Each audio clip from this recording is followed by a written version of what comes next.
Apologize to my employee or get out of my office. My boss didn't just say it, he yelled it.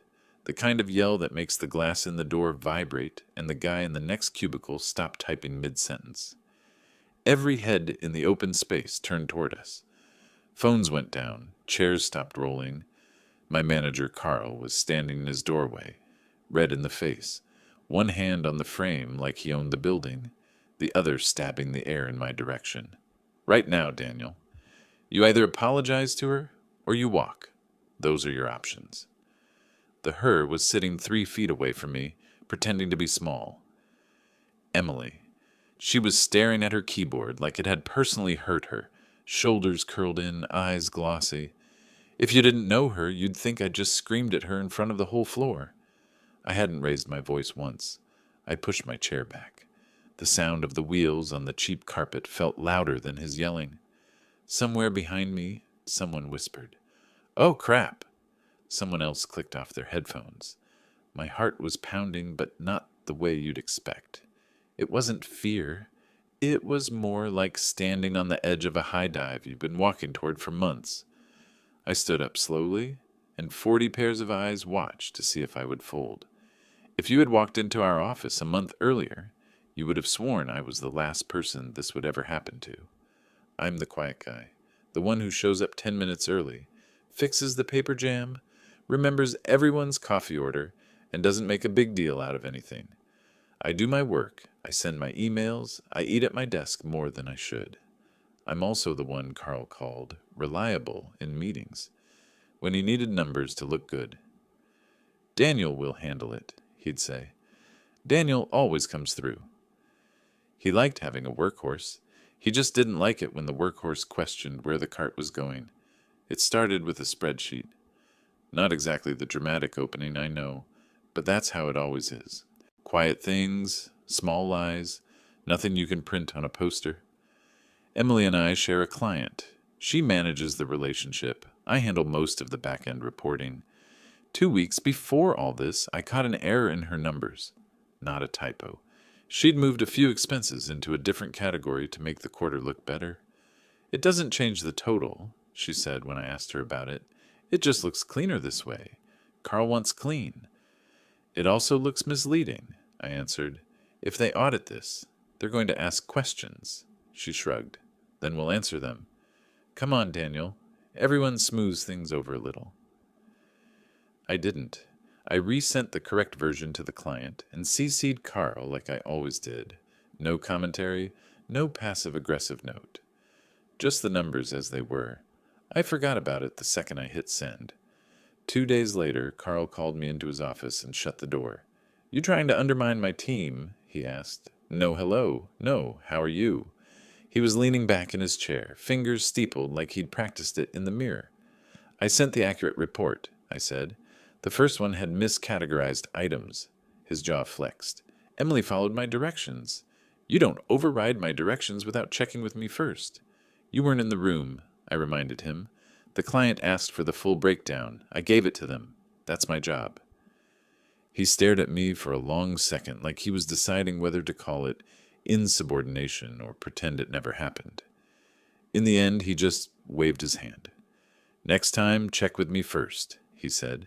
Chain of command. I walked out thinking that was the end of it. I was wrong. The following week, Emily started acting different. Short replies. Tight smiles. The kind of coldness that's too deliberate to be accidental. I caught her whispering with Carl near the break room once. They both went quiet when I walked past. I told myself I was imagining it. Paranoia is easy when you're tired. The email that lit the fuse arrived on a Tuesday morning. HR, CC Carl, CC me. Following up on yesterday's incident, it began. Except there had been no incident yesterday. At least not from my perspective. The email went on to summarize a complaint that I had raised my voice in a threatening manner at Emily when she requested a file, that I had slammed my hands on the desk, that she felt unsafe. I read it 3 times, waiting for the part where someone admitted it was a mistake. It never came. Carl replied before I could. I take this very seriously, he wrote. I witnessed Daniel's aggressive tone myself and have already addressed it with him. We will meet this afternoon to discuss appropriate next steps. I stared at those words, aggressive tone, witnessed, already addressed, and felt something in my chest go very, very still. He'd turned a correction about numbers into a story about my personality, and he'd done it on company record. I walked to his office with the email open on my phone. He didn't invite me to sit. "Daniel," he said in that fake calm voice people use when they want you to look like the crazy one, "we need to talk about how you speak to your colleagues." I didn't raise my voice at her. I said, "You know that." His mouth twitched. "Perception is reality, and Emily perceived—" "Reality is reality," I cut in. "You were 20 feet away. You heard the whole thing." His eyes hardened. There it was, the line I wasn't supposed to cross. "You're getting emotional," he said. "Take a breath." I wasn't. That was the annoying part. I was clear, cleaner than I'd felt in months. "I'm not emotional," I replied. "I'm telling you the accusation is false. I'm not signing anything that says otherwise." He leaned forward. "No one said anything about signing. Yet." That yet sat between us like a loaded gun. We went in circles for a while. He hinted that team players don't make waves. He mentioned how valuable I'd been until now. He dropped phrases like attitude, fit, culture. I left his office with nothing resolved except one thing in my own head. I was done letting him rewrite reality. What I didn't know then was that someone else had been watching all of this longer than I had. Our office is mostly glass. It's hard to forget that until you do. The corner office at the end of the hall belongs to Mr. Reynolds, the owner. He's one of those quiet men in his 60s who wears the same navy blazer every day and leaves by 6 sharp. He doesn't do big speeches. He doesn't come to happy hours. Half the newer staff probably couldn't pick him out of a lineup. But he sees everything. On the morning Carl decided to make a show of me, Reynolds's blinds were half open. I remember, because I'd looked that way right before it all started, watching him cross the floor with a mug in his hand, heading back to his office. He was passing behind my desk when Emily stood up with a shaky breath and said, loud enough for the row behind us to hear, "Daniel, please stop talking to me like that." I wasn't saying anything. I was typing an email. My fingers froze over the keyboard. She was standing there, one hand on her mouse, looking at me with this perfect blend of hurt and bravery. "I'm just asking you for one file," she went on, louder. "You don't have to be so rude about it in front of everyone." The 3 people nearest us went dead silent. It worked. She had her audience. I swiveled my chair toward her slowly. "Emily," I said, keeping my voice low. All I said was that the file is on the shared drive. I haven't raised my voice once today. Her eyes got shiny. "This is exactly what I mean," she whispered, just loud enough. This aggressive tone. She knew what she was doing. And the worst part? So did Carl. He appeared in his doorway like he'd been waiting for his cue. "What's going on out here?" he demanded. She turned to him, shoulders hunched. "It's fine," she said. "I just don't like when people talk down to me, that's all." His gaze snapped to me. He didn't ask what I'd said. He didn't ask anyone else what they'd heard. He just pointed to his office. "Daniel, now." I stood up and walked in, feeling every eye on my back but one. The one in the corner office. The conversation lasted less than a minute. He didn't want explanations this time. "You're going to apologize to her," he said, "in front of the team. Then we're moving on." I met his eyes. I won't apologize for something I didn't do. His nostrils flared. He stepped closer, lowering his voice. "I am your manager," he hissed. "You will do what I tell you, or you will pack your things. Do you understand me?" For a second I thought about the mortgage, the bills, the fact that my resume had dust on it. I thought about the 8 years I'd put into this place. I thought about every late night I'd stayed to fix other people's mistakes, while he got credit for leading a strong team. Then I thought about that email, with my name next to the word threatening. "Do you understand me?" he repeated louder now. I did, just not the way he wanted. He marched back to his doorway, turned to the office, and let his voice boom. Apologize to my employee or get out of my office. Chairs squeaked. Conversations died. Somewhere a printer whirred to a stop. I pushed my chair back, feeling the whole floor hold its breath as I stood. And for the first time since I started working there, I looked my boss in the eye without looking away. But that was just the beginning. Carl expected me to crumble. He expected the quiet guy to fold the way he always had. But when I stood there, not blinking, not apologizing, something shifted in the room. I didn't raise my voice. I didn't argue. I just didn't obey. And people notice when the quiet one stops obeying. Carl's face twitched. He wasn't used to resistance, especially not mine. He opened his mouth, probably to yell again, but Emily spoke first, still in her victim voice. Please don't make this worse, Daniel, she whispered, just loud enough for the floor to hear. I forgive you. Just apologize. Forgive me. For something I didn't do. A few co-workers exchanged glances. They weren't stupid. Most of them had heard the whole exchange, or at least enough to know she was acting, but no one said anything. That's how offices work. Everyone sees. No one speaks. I finally answered her, keeping my voice level. I'm not apologizing for something that didn't happen. A ripple went through the room. A few people straightened in their seats. Someone slowly lowered a coffee cup, like they were watching a bomb get armed. Carl stepped toward me, close enough that I could see the vein pulsing in his temple. You're choosing the wrong hill to die on, he said quietly. Looks like the hill chose me, I replied. That was the micro-catharsis, the small crack in the dam. I didn't mean it to be clever, it was just the truth. But it hit him harder than yelling ever could. He froze for a fraction of a second, eyes widening like he'd been slapped. Then he snapped. Everyone back to work, he barked, as if that would erase what just happened. Daniel, my office, now. I walked past him, calm, steady. If my hands were shaking, no one noticed. Inside his office, the door slammed behind me. You think you're some kind of hero? He hissed, pacing behind his desk. You embarrass me out there. I didn't embarrass you, I said. You did that yourself. His jaw clenched. Sit. No. He blinked like he couldn't comprehend the word. I'd never told him no before. He came around the desk and planted both hands on the table inches from me. You listen to me, he said low and sharp.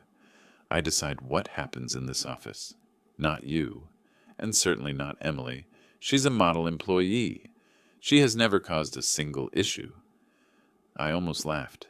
Model employee. She'd been late more times than anyone here. Forgotten deadlines. Passed off tasks she didn't want. She was good at one thing only, performing innocence. But I didn't laugh. I just met his stare. Are you done? I asked. He straightened. You think this is over because you refuse to apologize? Let me be perfectly clear. I will be documenting this. HR will document this. And by the end of the week, you'll either be apologizing or packing. Then write whatever you need to write, I said. Just make sure it's the truth. That pushed him over the edge. Truth? He snapped. I saw you intimidate her. No, I said calmly. You saw a chance to protect yourself, and her lie was convenient. His cheeks flushed a deeper red. Get out! I walked out. He didn't tell me where to go, so I went back to my desk and sat down, ignoring the eyes, the whispers, the silence that stretched like wire across the room. Emily wouldn't look at me. She kept pretending to type, hitting the same key over and over. The workday crawled. Carl kept glancing out of his office like he expected me to break down or storm out or beg. I did none of that. I answered emails. I finished reports. I didn't talk to anyone unless they talked to me first. That made him even angrier. He called me into his office again at 3 p.m. He didn't wait for the door to close. Your attitude is becoming a problem. My attitude? I repeated. You're being insubordinate, he said. Defiant. You're creating division, and you made Emily cry. I didn't make anyone cry, I said. But you're welcome to ask the people who were sitting 10 feet away. He smirked. Oh, they won't get involved. They never do. That's why people like you don't last. There it was, the truth behind all of this. People like me, the ones who don't scheme, don't flatter, don't play politics, the ones who work quietly, hoping that's enough. He thought we were weak. I'll give you until end of day to think about your apology, he added, leaning back with fake casualness. Otherwise, we move forward with HR.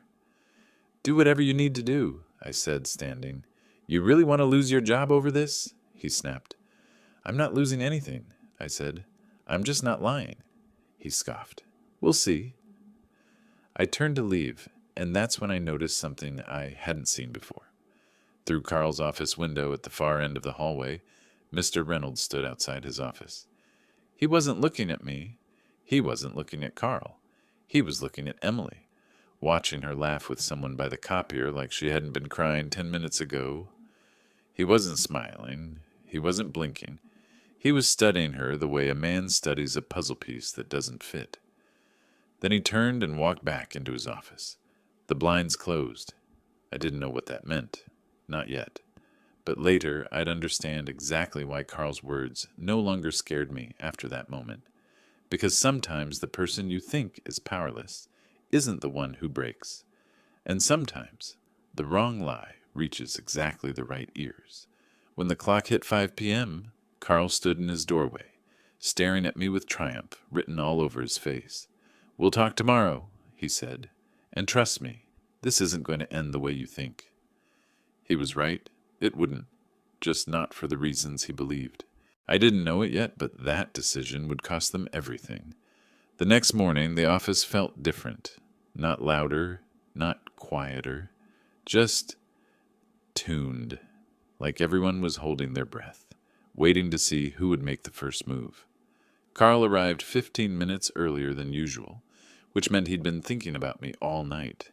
He walked past my desk without looking at me, but his jaw was locked tight enough to crack a tooth. Emily came in next, eyes puffy, but not from crying. More like she wanted everyone to think she'd been crying. She gave a few people small, trembling smiles, the kind that say, he was so mean to me, but I'm trying to stay strong. People ate it up, except two. Marcus from accounting, who watched her the way a man watches a street magician he knows is hiding cards, and Mr. Reynolds, whose blinds were half open again. Look, I didn't have time to think about it. At 9:12 a.m., Carl called me into his office. Close the door, he said sharply. I didn't. He took a slow breath, like a yoga instructor pretending not to be furious. Daniel, you've put me in an uncomfortable position, he began, clasping his hands in front of him. I've spoken to HR. They agree that your behavior yesterday was inappropriate and requires corrective action. He slid a paper across his desk, a write-up, my first in 8 years. It's simple, he said. Acknowledgement of misconduct. You sign, we coach you through expectations, and we move forward. I scanned it. Half of it was fiction. The other half was fantasy.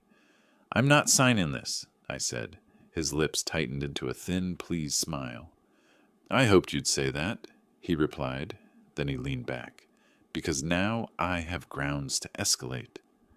There it was. He'd been waiting for this, hunting for it.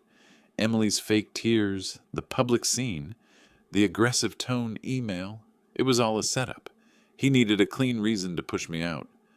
I'll call HR now, he said, picking up the phone.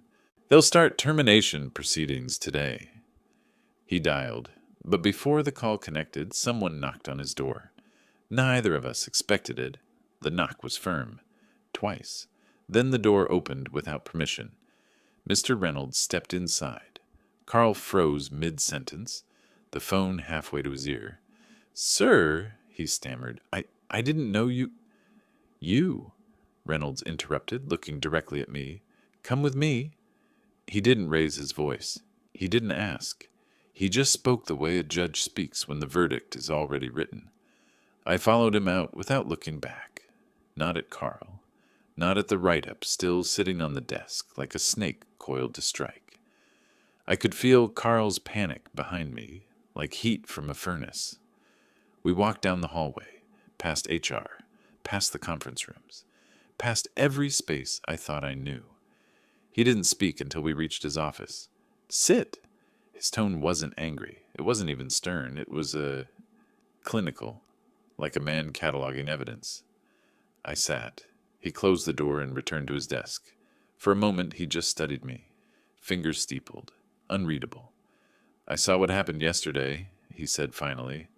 My pulse spiked, but his face didn't look like a man preparing to fire someone. It looked like a man confirming a theory.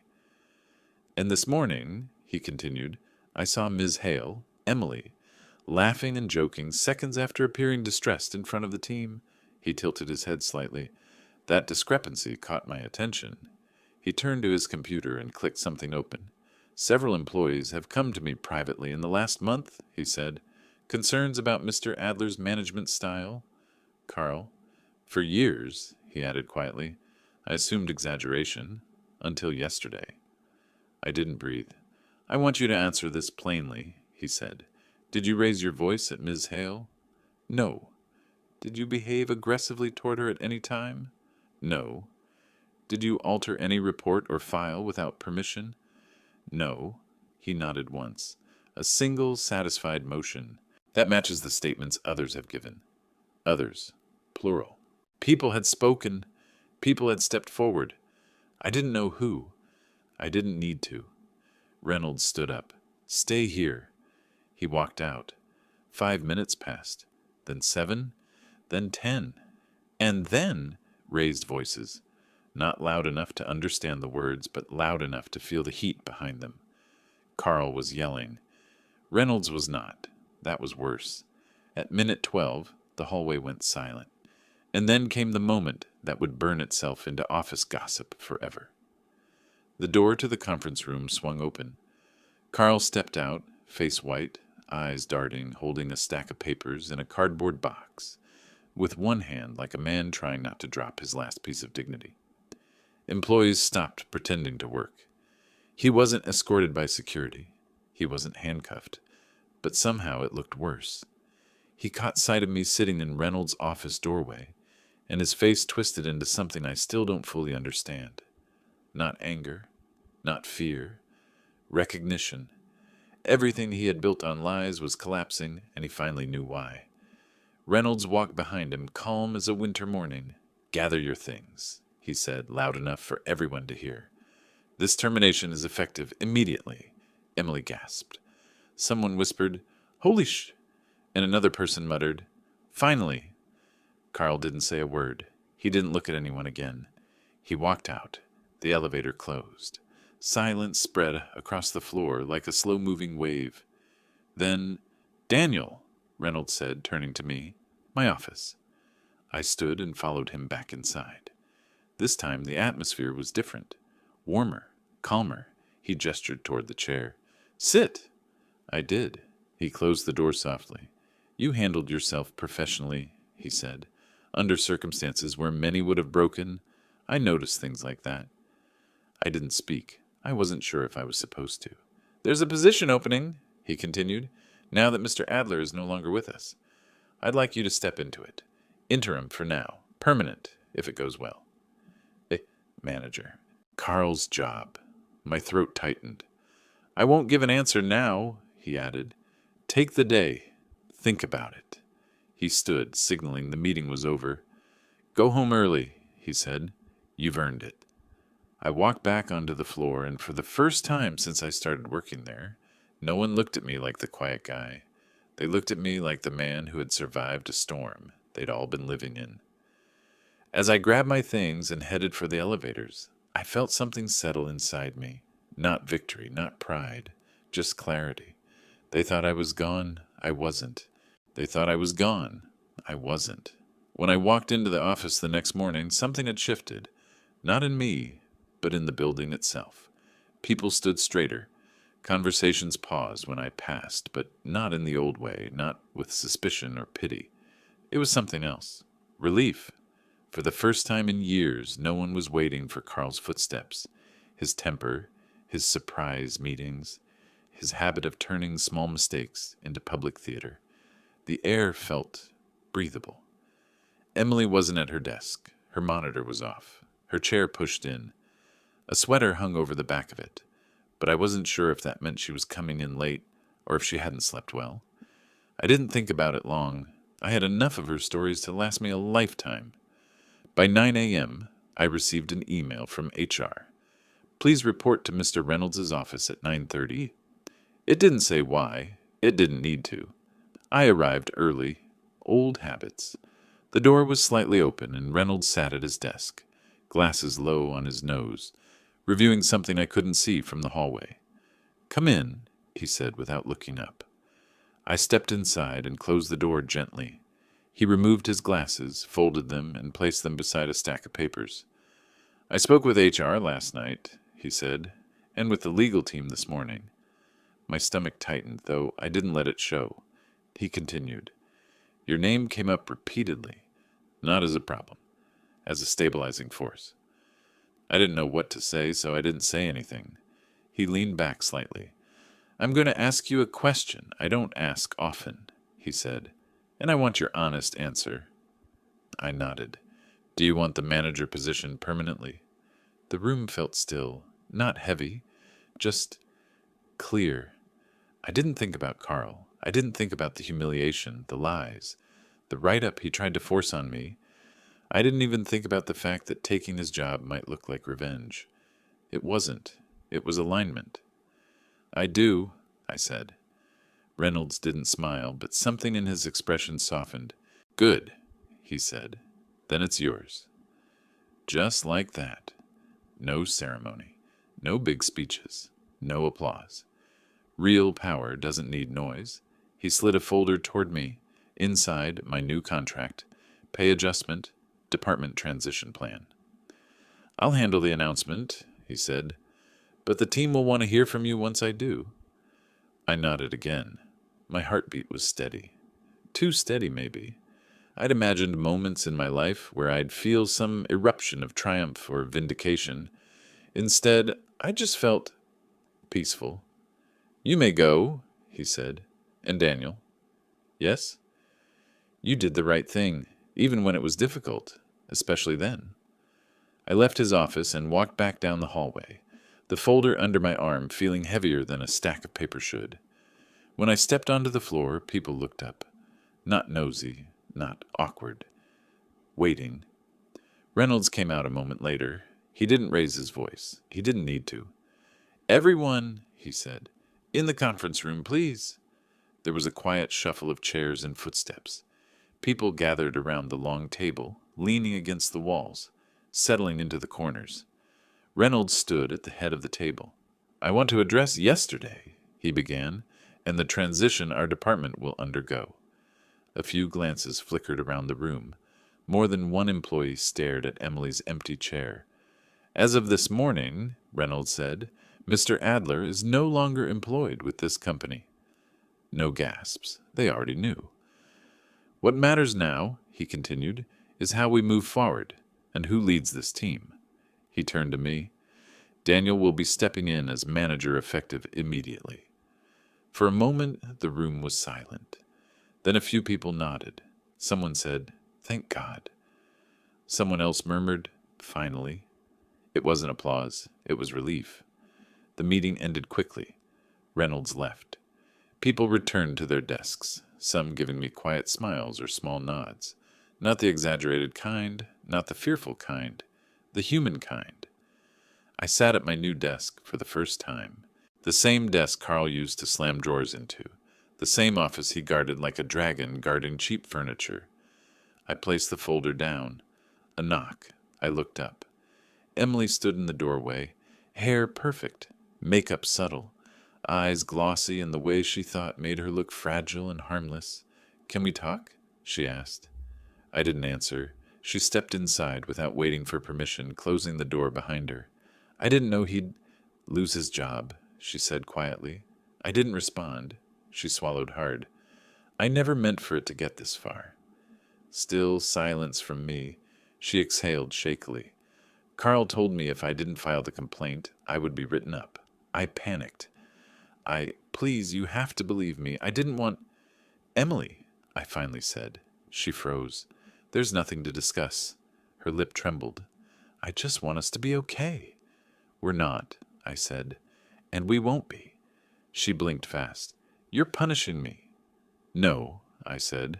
I'm done carrying other people's consequences. She didn't move for a few seconds. Then she opened her mouth like she had something else to say. But I'd already turned my attention back to the folder. The conversation was over. She left quietly. After she walked out, I stood and closed the blinds on the small office window. For the first time in years, I didn't feel watched. I didn't feel monitored. I didn't feel like I was fighting upstream. I felt steady. I spent the rest of the day listening, observing, organizing, not with Carl's paranoia or control, but with a simple question in mind. What would make this team breathe easier? By the time I drove home that evening, the sunset looked different. The road felt lighter. My hands on the wheel felt relaxed in a way I hadn't realized they weren't before. When I reached my apartment, I placed my keys on the hook, sat at the table, and let the quiet settle around me. Not the silence of exhaustion. The silence of a storm finally passed. They thought I had broken. They thought I was gone. I wasn't. I was just finally in the place I should have been all along.